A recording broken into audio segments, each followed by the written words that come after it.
So, for today's video guys, alis na naman kami ni Dudong Apam.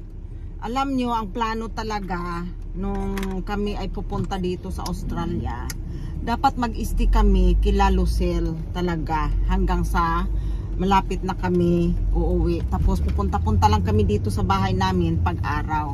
Ngayon, na-change yung plano namin dahil nga parang ang hirap nung pagkagising, tapos mag-drive kami all the way here kasi nga 45 minutes mula oh my god, is all the house kasi nga malayo-layo din yung bahay ng friend namin, kaya naisipan na lang namin na mas easy sa amin dahil katulad ngayon ang dami naming nilalakad, kung doon kami, di ba?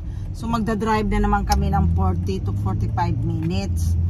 Kaya nandito na lang kami, nag-decide na lang talaga kami kahit tutulog kami sa sala namin, bahay namin to, pero kami parang visitor kami dito guys sa Australia, sa totoo lang. So kasi nga ang namin, ang aming bahay ay 3 lang naman yung bedroom. So nasakop na lahat ng mga anak ko. So hindi bale kasi nga ang nangyari sa amin, tulad nga ng sabi ko, parang visitor na lang kami dito sa Australia. Right, Dudong Apam? Yeah, I don't really want to be here, but we are. Yeah. I explained we are like a visitor here for now. Yeah. Oh, parang hindi na namin feel yung dito na kami nakatira kasi yung first home namin talaga ay Philippines na talaga. Ito, second home na lang talaga to namin. Oh, kasi parang hindi na talaga kami dito nakatira, which is pabalik-balik na lang din kay may yun nga, sabi ko, may bahay naman kami yung tinitirhan ng mga anak ko. So ngayon, dahil nga nandito kami, dahil unang-una, asikasuhin namin yung pag-enrollment ng anak ko. Kahapon, bumili na si husband ng box. And then, after bumili ng box, si husband, si Dudong Apam, bibili ng, babayad ng school fee. When you gonna do that? What?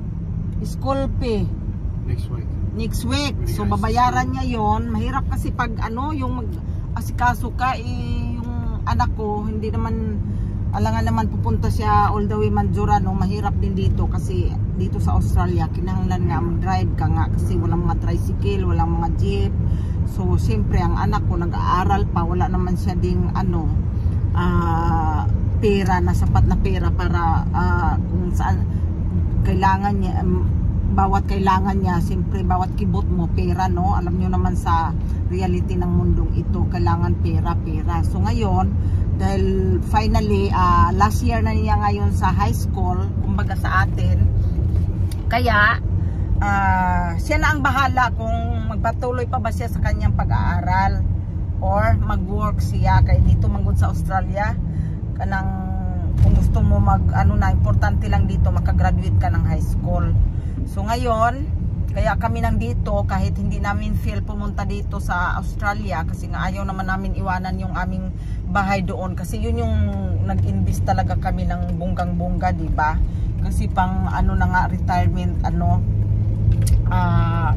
plan doon sa Pinas.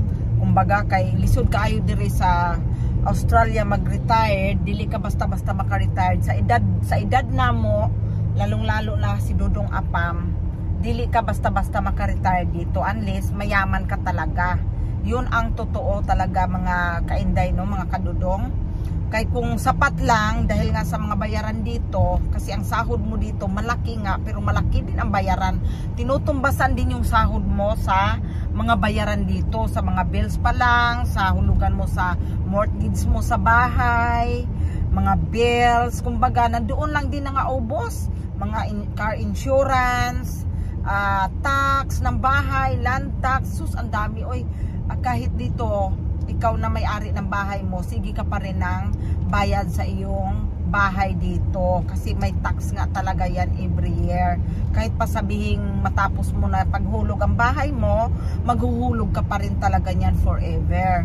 Hindi, sa atin mayroon naman ganun, kaso lang hindi naman ganun kalaki. Kumbaga affordable naman, makaya naman ang bulsa natin.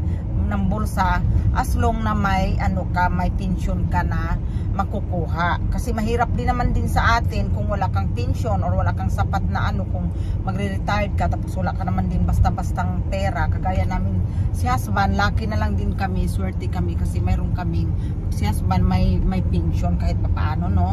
Kahit wala kaming business doon sa Philippines, basta marunong ka lang, budgetin mo lang talaga ng be wise lang talaga mga kainday, mga kadudong sa panahon ngayon para at least sapat na sa atin na makakain tayo ba na pang araw-araw, makabayad tayo ng bills natin sa Pinas. So yun ang importante talaga para hindi na tayo mag-iisip ng kasi grabe, no, sa edad natin ba dapat mag-enjoy na lang tayo, mag-relax, hindi yung isipin natin laging pagkagising mo, trabaho, kagaya yung nangyari sa akin, parang medyo na-stress ako kasi madaling araw pa talaga yung trabaho ko, tapos double work pa ako. Grabe, sa totoo lang dito sa Australia, no, kailangan ganyan talaga ang gagawin mo para makatulong ka din sa iyong partner, hindi yung partner mo lang magtatrabaho dito sa Australia, kasi ang hirap nga talaga pag isa lang ang nagtatrabaho dito, tapos ang dami mong mga bayaran, hindi ka talaga basta-basta makaipon. Oy, sa totoo lang ganyan talaga ang buhay. Kaya ang akala ng mga relatives mo sa Philippines, mga kamag-anak, mga friend, akala mapunta ka sa Australia, sa ibang bansa, ang dami mo ng pera, mayaman ka na, tambak-tambak. Hindi, oy, ka din, no, kuskus ka din dyan, magsikap ka din, magtrabaho, pinaghihirapan mo din ang bawat sentimo dito, diba? Kaya wag tayo mag-take advantage dyan, mga kamag-anak, mga friends, wag naman kayong ganyan, kay ganun parehas lang ang buhay dyan o dito. Ang pinagkaiba lang, malaki nga lang ang sahod mo dito sa ibang bansa. Kaya nga halos mga kababayan natin, mga Pinoy, pumunta ng abroad para mabuhay nila ang kanyang pamilya, hindi para manghingi ang mga ibang kapamilya. Dapat kilos-kilos din pag may time, ganon. So ayun lang guys ang aking ma-share sa inyo. Thank you for watching.